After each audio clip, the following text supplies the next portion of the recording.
देखो, एक और पिक्चर मैं बनाता हूँ। ठीक है, ये पिक्चर भी वैसे ही होगा। तो मैं इसका सहारा ले लेता हूँ। मैं एक लिस्ट बनाता हूँ जिसके अंदर कुछ वैल्यूज डाल देता हूँ मैं। ज़्यादा कुछ वैल्यू नहीं, एक नॉर्मल नंबर डाल देता हूँ।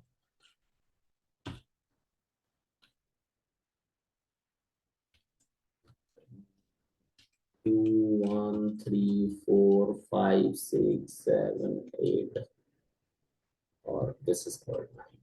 ठीक है, सब पॉजिटिव नंबर ले रखे हैं, नेगेटिव भी आप ले सकते हैं, आपकी मर्जी। चलो एक ले ही लेते हैं नेगेटिव। ठीक है, तो अगर आप लोगों ने स्कूल में मीडियन निकाला होगा तो आप लोगों को पढ़ाया गया होगा कि पहले हमें क्या करना पड़ता है। हमें अपने पूरे डेटा को, जो हमें सीक्वेंस दी जाती थी स्कूल में, इसी तरह की सीक्वेंस होती थी, ऐसे ही नंबर्स होते थे, उसको कहा जाता था पहले असेंडिंग ऑर्डर में डाल दो या डिसेंडिंग ऑर्डर में डाल दो।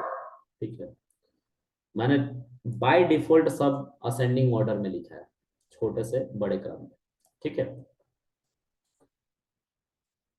अब क्या है कि मैं जो पिक्चर बना रहा हूँ फिर से वही नंबर लाइन बना रहा हूँ। इस बार मैं वाई एक्सेस नहीं बना रहा, सिर्फ एक्स एक्सेस बना रहा हूँ क्योंकि ये सब एक्स एक्सेस पे दिख जाएंगे। तो this is -2, let's say this is 1। ठीक है, this is 3 4 5 6 7 8 and this is called 9। Alright, so कितने वैल्यूज हैं इसके अंदर? कुछ 1 2 3 4 5 6 7 8 9 वैल्यूज है इसके अंदर। मतलब 9 टर्म है, 9 टर्म्स है। ठीक है, बात कर रहे हैं ऑड टर्म मीडियन की। ठीक है, हम ऑड टर्म मीडियन की बात कर रहे हैं, इसी के लिए ये डेटा बनाया है मैंने और इसी के लिए पिक्चर भी बिल्ड कर रहा हूँ। ठीक है, अब यहाँ पे एक बहुत बड़ी दिक्कत है। दिक्कत ये है कि सर, अगर अब हम इस बंदे से पूछे कि भाई डेटा को, जो डेटा दिए गए हैं इसको दो पार्ट में डिवाइड करो, क्योंकि मीडियन का काम है दो पार्ट में डेटा को डिवाइड करना। ठीक है, तो दो पार्ट में अगर ये बंदा डिवाइड करेगा तो इसको ना चाहते हुए भी एक ऐसे टर्म पे जाके खड़ा होना पड़ेगा जो ऑलरेडी एग्जिस्ट कर रहा है, और वो है 5।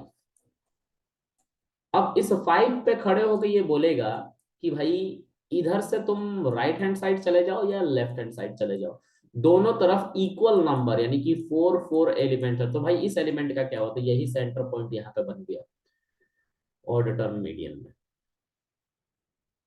ठीक है, ऑड टर्म मीडियन में पूछ लिया जाता है कि सेंटर पॉइंट क्या होगा, तो तुम्हें बताना होता है कि खुद वो एक टर्म होगा जो हमारे डेटा से बिलोंग कर रहा होगा। ठीक है, समझ में आ रही है बात? या ऐसे इसको पूछा जा सकता है कि किस तरह के मीडियन में हमारा डेटा पॉइंट ही मीडियन बन जाता है, तो तुम्हें बताना होगा ऑड टर्म मीडियन में ये काम होता है। ठीक है, थोड़ा इसको सोचोगे तो समझ में आ जाएगा, अभी मैं प्रूफ करके बताऊंगा कि क्यों। देखो, ऑड टर्म मीडियन का फॉर्मूला देख लेते हैं। अब मैं फॉर्मूले की बात कर रहा हूँ। ठीक है, formula of odd term median आखिर कैसे निकालेंगे मैथमेटिकली इसको? तो पहले मैंने बोला था कि इसको अरेंज करना होता है असेंडिंग या डिसेंडिंग ऑर्डर में। ठीक है, हमने ऑलरेडी इस डेटा को ऐसे लिखा है कि ये असेंडिंग ऑर्डर में है। यहाँ पे फॉर्मूला होता है ऑड टर्म मीडियन का। ऑड टर्म मीडियन में लिखता हूँ इक्वल्स टू, फॉर्मूला जो होता है वो होता है n+1/2, और ये पूरे को ब्रैकेट में लेके लिखते हैं टी एच। टी एच का मतलब होता है टर्म। ठीक है, ये मैथ्स में तुमने पढ़ रखा होगा, R S Agarwal R D Sharma में। मैंने आर डी शर्मा प्रेफर किया था तो आर डी शर्मा में था ही। ठीक है, ये अलग बात है कि साल बीत गया, किताब ही खत्म नहीं हुआ, है ना, लेकिन फिर भी आ, ये आर डी शर्मा में मैंने पढ़ा है। ठीक है, तो एन जो है और कुछ नहीं बल्कि नंबर ऑफ टर्म्स की बात हो रही है। एन क्या है? नंबर ऑफ टर्म है, जो ये टर्म बता रहा हूं ना, यही टर्म की बात हो रही है। तो इसमें कितने टर्म थे? हमारे 9 टर्म थे, तो इस एन की जगह पे 9 चला जाता है। ये वाला 9 नहीं है गाइस, इस पूरे टर्म को की काउंटिंग होती है, 1 2 3 4 5 6 7 8 9। ओके, ये 9 नहीं है, ये पूरे टर्म की काउंटिंग की बात हो रही है कि ये 9 है। अब इस 9 में +1 ऐड करके 2 से जब आप डिवाइड कर रहे होते हो तो दिस इज दैट टर्म। और फिर इसको जब तुम 10 डिवाइड बाई 2 कर रहे होते हो तो this will become 5 and we are talking about fifth term. Now this is in ascending order, ये असेंडिंग ऑर्डर में है। इसके स्टार्ट से या इधर से किधर से भी काउंट कर लो, फिफ्थ टर्म तक काउंट करना है। 1 2 3 4 5। अब फिफ्थ टर्म मेरा 5 ही है, तो हमारा देखो जो बंदा फिफ्थ पे जाके खड़ा हुआ उसने क्या गलत किया, यही तो है फॉर्मूला भी यही कह रहा है कि भाई फिफ्थ टर्म पे जाके खड़े हो जाओ, वही तुम्हारा मीडियन है, जहां से दोनों तरफ देखोगे तो equal number of data points होंगे, हैं चार चार। अब तुम इधर से भी काउंटिंग करोगे तो यहीं पे पहुंचेगा, फिफ्थ पे ही पहुंचेगा। देखो 1 2 3 4 5, फिफ्थ टर्म पे ही हम पहुंच रहे हैं। फिफ्थ टर्म बाय डिफॉल्ट 5 है, ठीक है, ये कुछ भी हो सकता है, मैंने डेटा ही ऐसे ले रखा तो 5 ही बन गया है। लेकिन ये 5 की वजह से नहीं जा रहे हैं हम इसके पास, हम इसके पास इसलिए जा रहे हैं क्योंकि जब हम काउंट कर रहे हैं तो हमारा फिफ्थ टर्म कह रहा है कि भाई मीडियन होगा ऑड टर्म के केस में, जब हमारे लिस्ट के अंदर ऑड नंबर्स होंगे। ये समझ में आ रहा है सबको? हम्म। Yes sir. चलो ज्यादा स्लो तो नहीं है ना, जल्दी जल्दी बता लेंगे, कोई दिक्कत नहीं है, अगर तुम लोग बोलोगे तो जल्दी जल्दी कर लेंगे इसको। ओके। अब एक और है यहाँ पे सिनेरियो,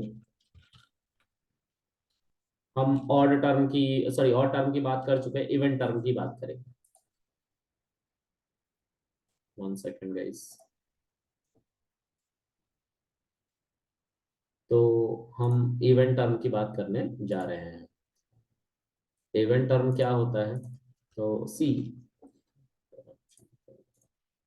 हाँ, ए इज इक्वल टू, इसमें मैं कुछ नंबर डाल देता हूं ऐसे ही, ये हो गया हमारा इवेंट टर्म। ठीक है, इसमें मैंने बाय डिफॉल्ट सीरियल ऑर्डर में ही ले लिया है, असेंडिंग ऑर्डर में। आप चाहो तो असेंडिंग या डिसेंडिंग में इसको कर सकते हो, दोनों तरीके से कर सकते हो, असेंडिंग और डिसेंडिंग दोनों तरीके से, क्योंकि दोनों तरफ से सेम ही आंसर आ रहा है, अभी हमने देखा है। तो now I am talking about formula of even term median. ठीक है, क्या होता है फॉर्मूला इवन टर्म मीडियन का, तो इसका फॉर्मूला होता है n डिवाइडेड बाई 2,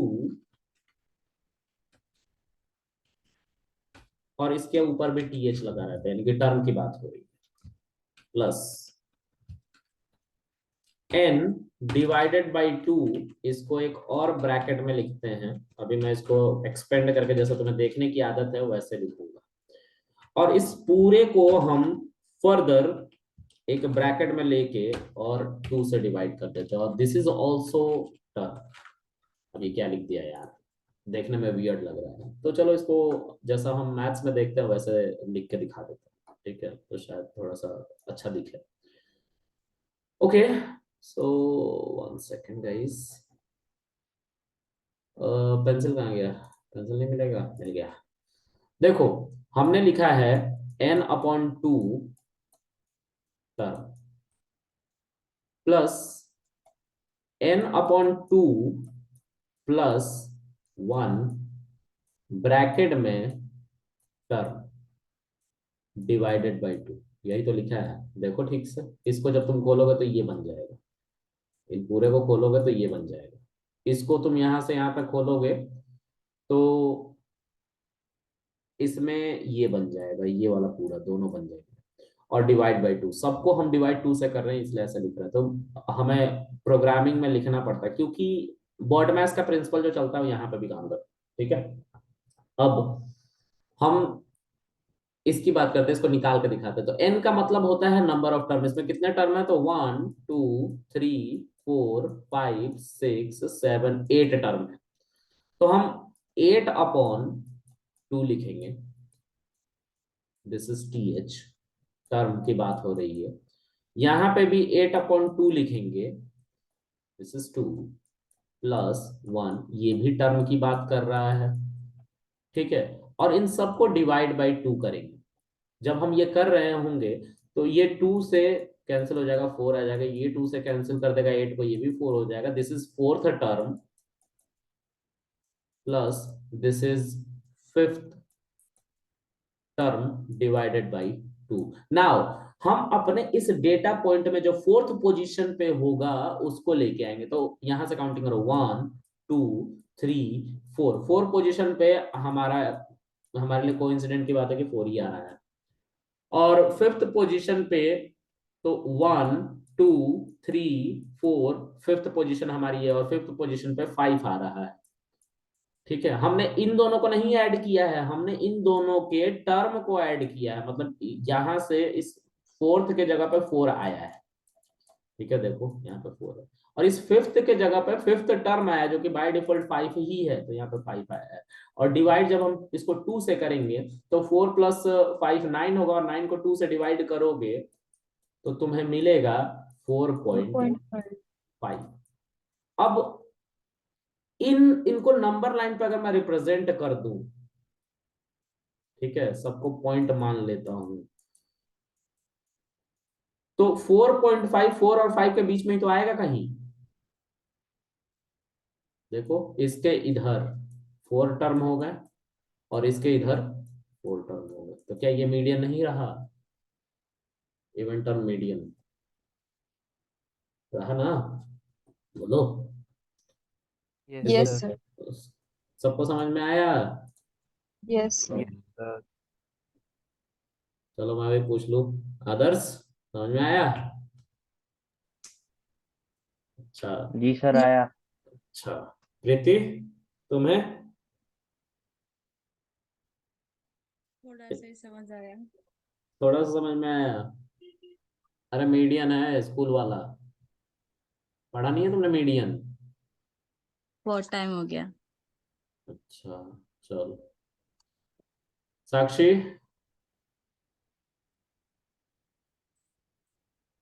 ये साक्षी रावत कौन है? साक्षी गहलोत तो ठीक है, साक्षी रावत कौन है?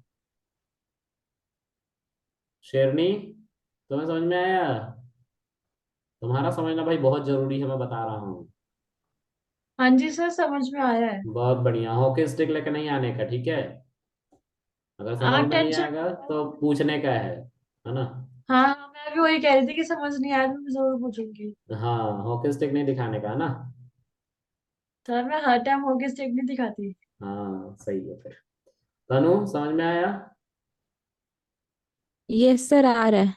वेदांश, अरे तेरा से क्या पूछूं? विपिन, विपिन से भी क्या पूछूं? ये सब इकोनॉमिस्ट है, इनसे नहीं पूछ सकते, बेइज्जती हो जाएगी हमारी। चलो,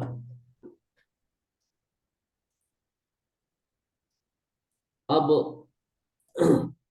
इसके बाद मोड की बात करते हैं। मोड जो है, मोस्ट अकरिंग वैल्यू को कहते हैं। मैं इन सब के बारे में भी लिख दूंगा, ठीक है? मोड मोस्ट अकरिंग वैल्यू को कहते हैं। मोड क्या करता है इसको देखते हैं। तो दो तरह के डेटा होते हैं, कल भी मैंने बात करी थी। एक होता है कैटेगोरिकल डेटा और एक होता है न्यूमेरिकल डेटा, ठीक है? इन दोनों टर्म में बहुत ग्लिच है, मतलब लोग कंफ्यूज रहते हैं। देखो कैटेगोरिकल क्या होता है? मेल, फीमेल, पूरे हिंदुस्तान को कैटेगरी वाइज में डिवाइड कर दो तो दो कैटेगरी बनेगी, एक ट्रांसजेंडर भी आ गया इसका, ट्रांसजेंडर, ठीक है? तीन कैटेगरी बनेगी पूरे हिंदुस्तान की, ठीक है? तो ये कैटेगरी है, ठीक है? कैटेगोरिकल डेटा अगर कोई पूछता है बंदा इंटरव्यू में भी, तो हम ज्यादातर कंफ्यूज रहते हैं और हम यही बात कहते हैं कि सर हम पूरे ग्रुप को अल्फाबेटिकल ऑर्डर में अगर हम उसको अरेंज कर पा रहे हैं, जैसे मेल फीमेल ट्रांसजेंडर, ठीक है, तो ये हमारे कैसे टर्म है, एक कैटेगोरिकल टर्म है, अल्फाबेटिकल टर्म है। लोग अल्फाबेटिकल टर्म को या अल्फा न्यूमेरिक टर्म को कहते हैं कैटेगोरिकल वैल्यू, लेकिन ये बात गलत है, पूरी तरीके से सही नहीं है। क्यों नहीं सही है उसको समझते हैं। देखो, अभी तो नहीं, लेकिन जब आप मशीन लर्निंग पढ़ोगे तो मशीन लर्निंग में एक कॉन्सेप्ट होता है जिसको कहते हैं one hot encoding. One hot encoding ऐसा कुछ होता है एक टर्म, कुछ नहीं होता है, मतलब इसके बारे में पता है तुम लोगों के लिए, ऐसा कुछ कह रहा हूँ। यार सर फिर रिपीट करना, आपकी वॉइस ब्रेक हो गई थी। हाँ, मैंने सही लिखा भी नहीं है, कैसे समझ में आएगा? रुक जाओ, लिखता हूँ इसको ढंग से। एक टर्म होता है जिसको कहते हैं मशीन लर्निंग में, अरे यार, वन हॉट एनकोडिंग, ठीक है, किसी भी चीज को एनकोड कर देना, ठीक है। तो यहाँ पे देखो, मेल को एनकोड किया गया है, मतलब मान लो अगर मैं मशीन लर्निंग का भी मॉडल बनाने लग जाऊं तो मुझे मेल को एक नंबर देना पड़ेगा, 0, ठीक है। फीमेल को मैं मान लूंगा 1, और ट्रांसजेंडर को मान लूंगा 2, ठीक है। तो कैटेगोरिकल वैल्यू जब मैं पढ़ रहा था तो मेरे साथ जो कंफ्यूजन थी वो नहीं चाहता तुम्हारे साथ हो, इसलिए मैं इसको बता रहा हूँ। ऐसा कुछ दिखे, मेल फीमेल या ट्रांसजेंडर, यानी कि अल्फाबेटिकल टर्म दिखे, तो उसी को सिर्फ कैटेगोरिकल नहीं कहते हैं, ठीक है। कैटेगोरिकल का मतलब होता है क्लास। कैटेगोरिकल को जब तुम तोड़ोगे तो कैटेगरी होती है, कैटेगरी मतलब होती है क्लास, डिफरेंट डिफरेंट क्लास। तो अगर हिंदुस्तान के पॉपुलेशन को अगर मैं क्लास यानी कि कैटेगरी में बांटना चाहूं तो किस टर्म पे बांट रहा हूं? तो मैं जेंडर के टर्म पे बांट रहा हूं। तो जेंडर कितने तरीके के हिंदुस्तान में होंगे? 3 तरीके के, मेल फीमेल ट्रांसजेंडर। तो ये कैटेगरी है पूरे हिंदुस्तान की कि 3 कैटेगरी के लोग हैं, मेल है, फीमेल है, ट्रांसजेंडर है, ठीक है। अब थोड़ा सा और आगे बढ़े तो हम मशीन लर्निंग के अंदर कैलकुलेशन करने बैठते हैं। कैलकुलेशन जो होता है उस पे हम फॉर्मूला लगाते हैं, एक्सप्रेशंस लगाते हैं, इक्वेशन यूज करते हैं, बिहाइंड द सीन वो चलता है, कैलकुलेशन होता है, इसलिए रैम का कंजम्पशन बहुत हाई होता है मशीन लर्निंग एआई में। तो मशीन लर्निंग का जो एल्गोरिदम होता है वो ऐसे अल्फाबेटिकल या स्ट्रिंग वैल्यू पे काम नहीं करता, स्ट्रिंग वैल्यू पे काम नहीं करता। कहने का मतलब कि अगर मैं बोलूं कि मेल को 2 से डिवाइड करो तो कर पाओगे? बोलो, कौन कर देगा नो, इसको? कोई भी कोई नहीं नहीं कर करेगा। पाएगा, अच्छा। अब देखो, मैं इसको जितने भी मान लो कि हिंदुस्तान में 120 करोड़ की आबादी है, तो 40 करोड़ मेल है, 40 करोड़ फीमेल है, 40 करोड़ ट्रांसजेंडर। तो जितने भी मेल थे उन सबको मैं 0 मानूंगा, उनका डेटा लिखते जाऊंगा, लिखते जाऊंगा, लिखते जाऊंगा, लिखते जाऊंगा मेल का, और उनके आगे 0 0 लिखते जाऊंगा, ठीक है। सबके आगे 0 0 लिखते जाऊंगा। उसी तरह से फीमेल लिखूंगा तो फीमेल जितनी होंगी उनके आगे मैं सॉरी 1 लिखते जाऊंगा, 1 1 मान लूंगा इनको फीमेल। और ट्रांसजेंडर जब लिखूंगा तो ट्रांसजेंडर के आगे मैं लिखूंगा 2, ये न्यूमेरिकल फॉर्म में कन्वर्ट हो गया। अब इस 0 को जिसको मेल माना है 2 से डिवाइड करना पॉसिबल है कि नहीं बताओ? है और इसका पॉसिबल। आंसर आ जाएगा एक एरर, नहीं 0। Error zero. इसमें नहीं आता जब नंबर को हम किसी 0 को छोड़ के किसी और नंबर को 0 से डिवाइड करते हैं, जैसे ऐसे। अगर मैं 2 को 0 से डिवाइड करता तो ये अनडिफाइंड हो जाता, जी। है ना, ये नहीं होगा, ये 0 ही आएगा।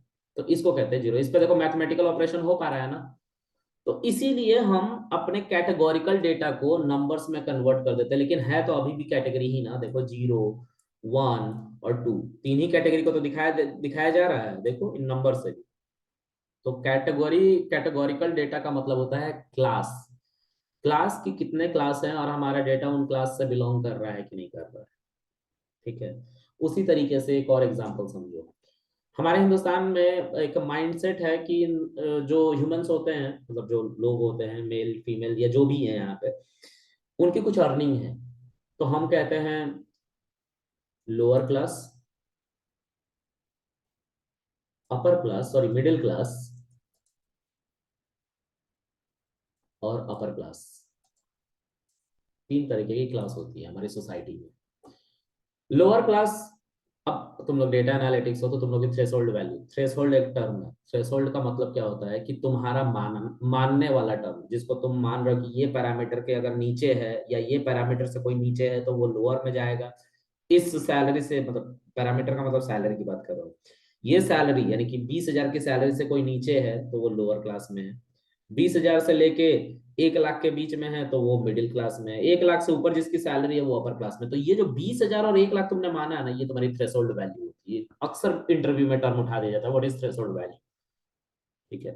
तो तुम्हें बताना पड़ेगा कि थ्रेशोल्ड वैल्यू जो हम मानते हैं और उसके ऊपर हम एनालिसिस करते हैं। और ये data analytics to data analytics vary कर सकता है। मान लो कि जो एक डेटा एनालिटिक्स है वो बहुत हाई प्रोफाइल जगह से आया है, एक एक लड़की को डेटा एनालिटिक्स में बना दिया, ठीक है, तो उसकी जो एक्सपेंस है वो बहुत हाई है, मतलब ज्यादा खर्च करती हैं लड़कियां एज कम्पेयर टू मैन, लेकिन अपने ही ऊपर, बॉयज के ऊपर नहीं, ठीक है, गरीबों।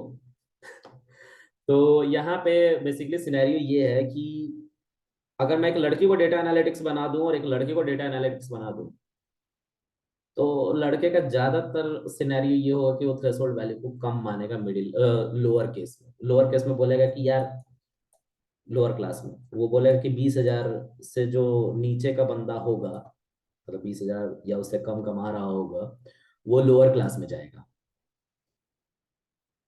यही फीमेल जो है, फीमेल हमारी एनालिस्ट है, और उन्होंने अगर ये लोअर क्लास माना तो वो बोलेंगे 30,000 तो होने ही चाहिए, कैसे जिएंगे बेचारे, ठीक है। हाँ, 30,000 वो मान सकते हैं, तो उनका अपना थ्रेशोल्ड वैल्यू है, वो हम चेंज नहीं कर सकते, उनका अपना डेटा पॉइंट्स है, उनका अपना थ्रेशोल्ड वैल्यू, उनको प्रूफ करना है कि भाई देखो, डेटा एनालिटिक्स का काम होता है रिपोर्टिंग का, और रिपोर्टिंग के लिए जो जिसको सुटेबल लग रहा है वो उसको मान रहा है, ठीक है।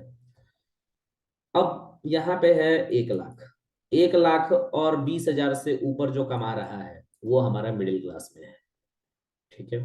हाई क्लास में 1 लाख से ऊपर वाले बंदे, ठीक है। तो अगर मैं lower class, middle class, upper class, इनके ऊपर मैथमेटिकल कैलकुलेशन यानी कि मशीन लर्निंग के एल्गोरिदम चलाऊं, तो हमारा जो एल्गोरिदम है वो ट्रेन नहीं कर पाएगा मॉडल को, क्योंकि ये कैटेगोरिकल वैल्यू है, ये हमारे अल्फाबेट से जिस पर मैथमेटिकल ऑपरेशन नहीं हो पाएंगे। तो हमने क्या करा, इसको भी एनकोड कर दिया कुछ ऐसे, मतलब लोअर क्लास को 0 मान लिया, मिडिल क्लास को 1 मान लिया, अपर क्लास को 2 मान लिया। तो ऐसा नहीं है कि सिर्फ अल्फाबेट है तभी कैटेगोरिकल वैल्यूज, वो कैटेगोरिकल वैल्यू कहलाती है, ऐसा नहीं है। अगर आपके पास 1 करोड़ डेटा है और उस 1 करोड़ डेटा को 10 क्लास में डिवाइड कर दिया गया है, 0, 1, 2 ऐसे करके अप टू 9 तक, तो वो सारे के सारे कैटेगोरिकल डेटा है, मतलब ये जो कैटेगरी बनाई जा रही है इसके बेसिस पे बनाई जा रही है, ठीक है। कैटेगोरिकल डेटा एक ऐसा डेटा होता है जो बार बार आकर हो, रिपीट हो। अब यहीं पे बात आती है हमारे मोड की। इतना समझ में आया, कैटेगोरिकल डेटा का कॉन्सेप्ट समझ में आया सबको? हाँ। Yes sir.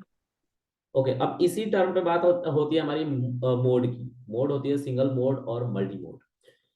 अब मान लो एक टेबल है हमारे पास, ठीक है, उस टेबल में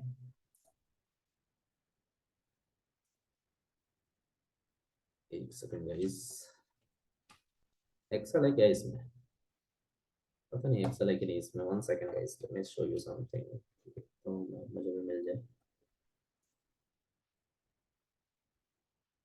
हाँ, तो यहाँ पे एक्सेल मिल रहा है क्या मुझे, नहीं है एक्सेल इसमें। चलो एक काम करते हैं, हम थोड़ा सा यूज कर लेते हैं पांडास, अभी आप लोग को नहीं करना है पांडास, ठीक है। तो इसको अभी देखना मत, आप लोग ध्यान मत देना।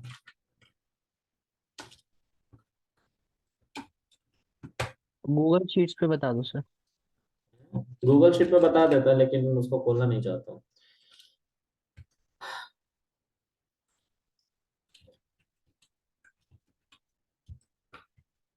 इंपोर्ट नहीं हुआ, हो गया।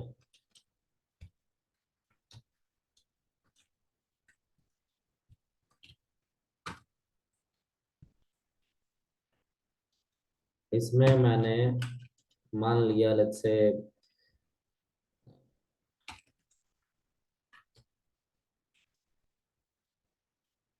जेंडर या class, lower class middle class की बात कर रहा था ना, तो क्लास मान लिया। अब क्लास में ये हेडिंग बनेगा, मतलब एक टेबल की जो हेडिंग होती है ना, एक्सेल टेबल में जो हेडिंग होती है, एज इन किसी कॉलम की हेडिंग, जैसे सीरियल नंबर, नेम, क्लास और उसके नीचे बहुत सारे डेटा होते हैं एक्सेल की फॉर्म में, उसकी बात कर रहा हूँ। तो ये हमारा हेडिंग बनेगा, ठीक है।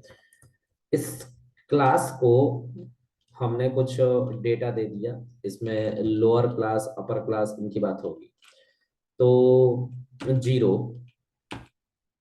0 0 0 1 1 1 और 2 2, ठीक है।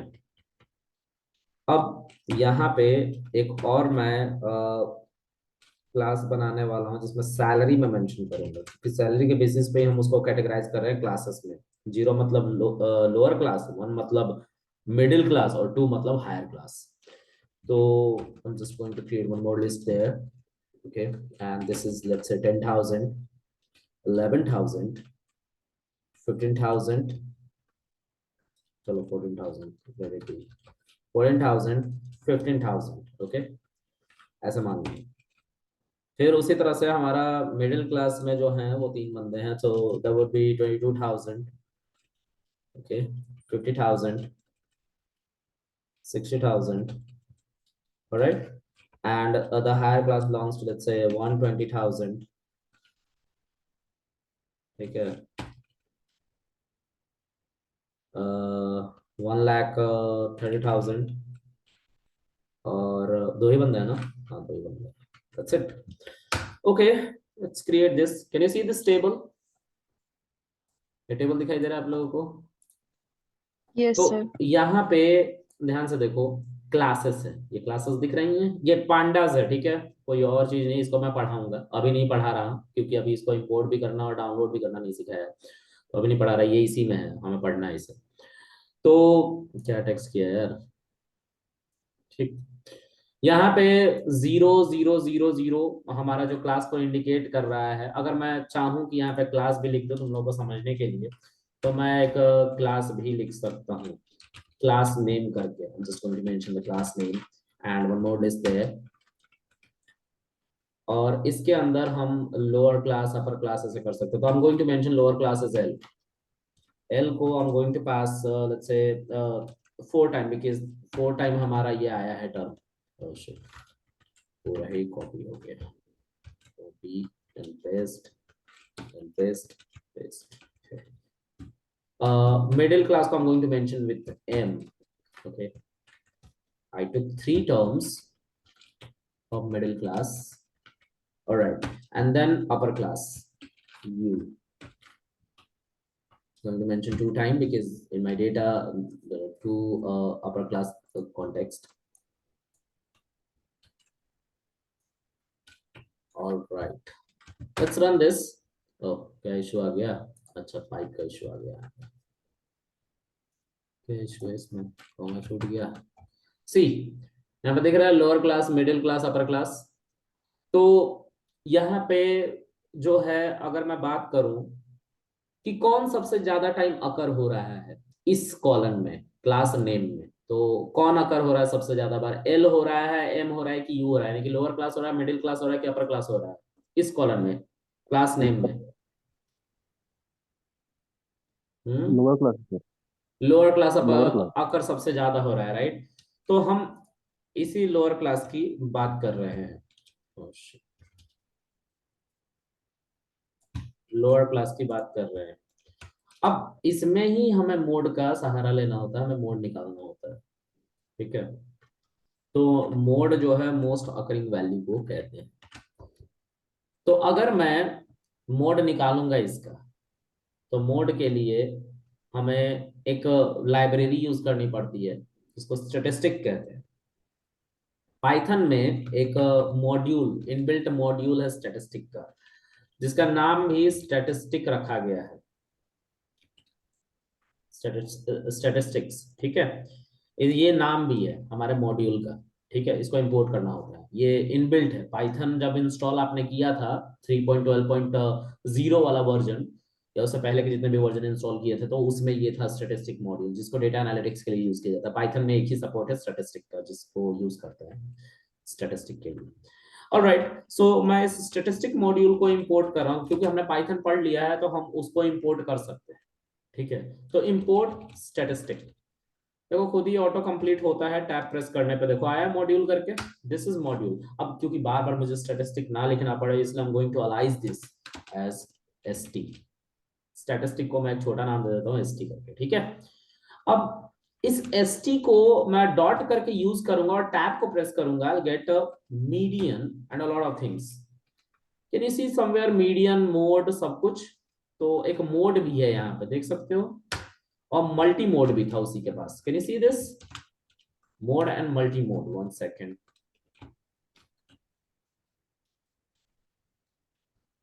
अच्छा देखो यहाँ पे आपको मोड और मल्टी मोड दिख रहा है। तो मोड की बात करते हैं।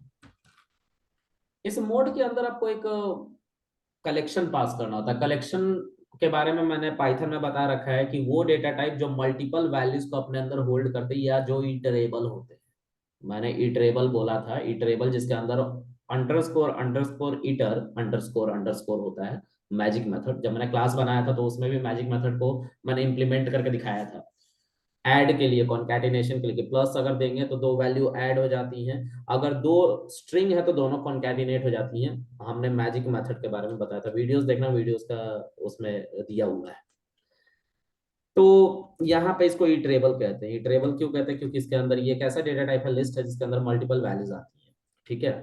और जब मैं हिट एंटर करूंगा, शिफ्ट एंटर करूंगा, तो ये हमें एल को पास कर देता है, कहता है कि एल मल्टीपल टाइम आया है, ठीक है।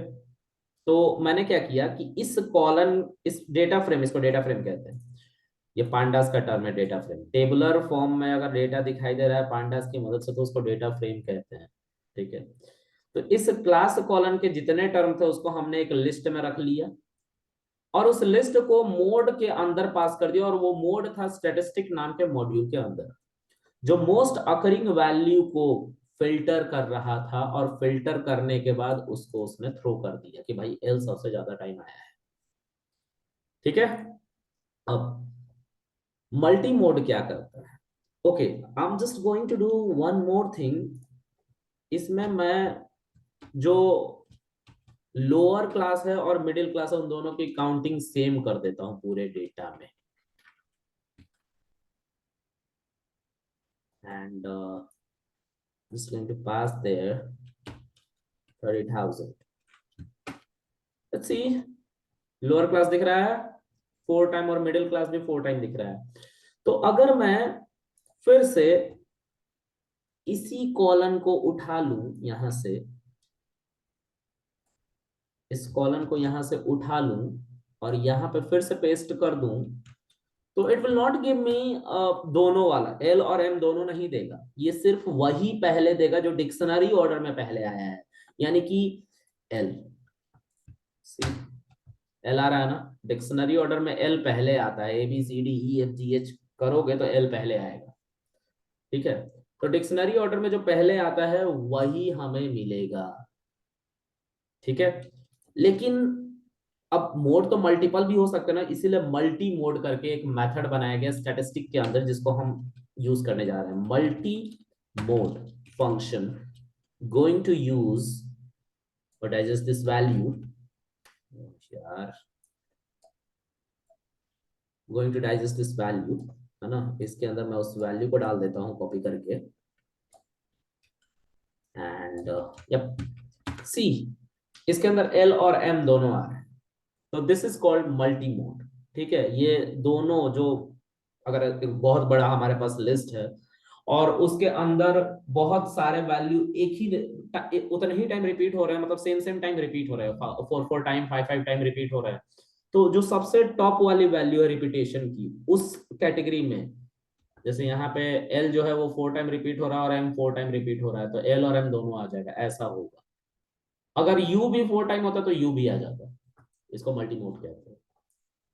समझ में आ रहा है गाइस? ओके, किसी को कुछ ऐसा है जो नहीं समझ में आ रहा हो? सर हाँ बोल भाई। सर मल्टी मोड सर 2 से ज्यादा ले लेता है, मतलब अगर जैसे ज्यादा वेरिएबल्स हमारे पास या टर्म्स हैं। हाँ मतलब मल्टीपल टाइम अगर रिपीट हो रहा है, जैसे सेम नंबर ऑफ अकरेंस है कैटेगोरिकल वैल्यूज की, फोर टाइम, जैसे यहाँ पे दो वैल्यूज लोअर और मिडिल हो रही है ना, अब यू भी लेट से 4 टाइम रिपीट कर जाता तो यू भी आ जाता, जो मोड पॉसिबल करके नहीं दे पा रहा। ठीक है, तो this is called categorical value. Categorical value मतलब कि एक ऐसी वैल्यू जिसके ऊपर मैथमेटिकल ऑपरेशन किया तो जा सकता है, लेकिन सिर्फ मोड का। अगर मैं तुम लोगों को यही वाला टर्म उठा के दे दूं, यही वाला टर्म उठा के दे दूं, ठीक है, और बोलूं कि इसका मीन निकालो, तो मीन निकालने के लिए क्या करना पड़ता है, सबको ऐड करके उतने नंबर से डिवाइड करना पड़ता है। तो यहाँ पे कितने नंबर है, 4 4 8 और 2 10, 10 टर्म है। तो इन सबको पहली बात तो हम ऐड कर नहीं सकते, ठीक है। और मीन निकालने के लिए सभी वैल्यू को ऐड करके उसको उतने टर्म, यानी कि 10 टर्म है तो 10 से डिवाइड करना पड़ेगा, तो इसका मोड नहीं, सॉरी मीन नहीं निकल पाएगा। तो एसटी के अंदर मीन है, मीन के अंदर अगर तुम ये वैल्यू पास करोगे तो यू विल गेट एरर। आ गया error, can convert string into numerator and denominator, ठीक है। न्यूमरेटर और डिनोमिनेटर में कन्वर्ट नहीं कर सकते हो, इसीलिए इसकी वैल्यू नहीं आ रही है। इस चीज से बचने के लिए, इस चीज से बचने के लिए हमने मशीन लर्निंग के अंदर इसकी वन हॉट एनकोडिंग करी थी। दिख रहा है, न्यूमेरिकल फॉर्म में इसको कन्वर्ट किया था। तो लेट्स सी, इस पूरे को, इस पूरे को उठाओगे यहां से, this is that numerical value जिसको हमने इनकोड किया था। इस एल को 0 माना है, 4 बार एल आया है तो 4 बार देखो 0 लिखा है, 4 बार एम आया है तो 4 बार 1 लिखा हुआ है, 4 बार 2 बार यू आया है तो 2 बार 2 लिखा हुआ है, ठीक है। तो हमने इसी को इनकोड किया है नंबर की फॉर्म में। अब मैं इसको कॉपी कर लेता हूं, और कॉपी करने के बाद ये नहीं चल रहा था, राइट, हम सेम इसको चलाते हैं st.mean, और उसके अंदर अपनी वैल्यू को पास करते। देखो ये मीन आया कि नहीं आया, दोनों में डिफरेंस देखो, ये कुछ ज्यादा ही हो गया, छोटा हो गया। एनीवेज 1 सेकेंड, मैं इसको चलना ही नहीं दूंगा। देखो यहाँ पे इस पे हमारा मोड नहीं आ रहा, सॉरी मीन नहीं आ रहा था।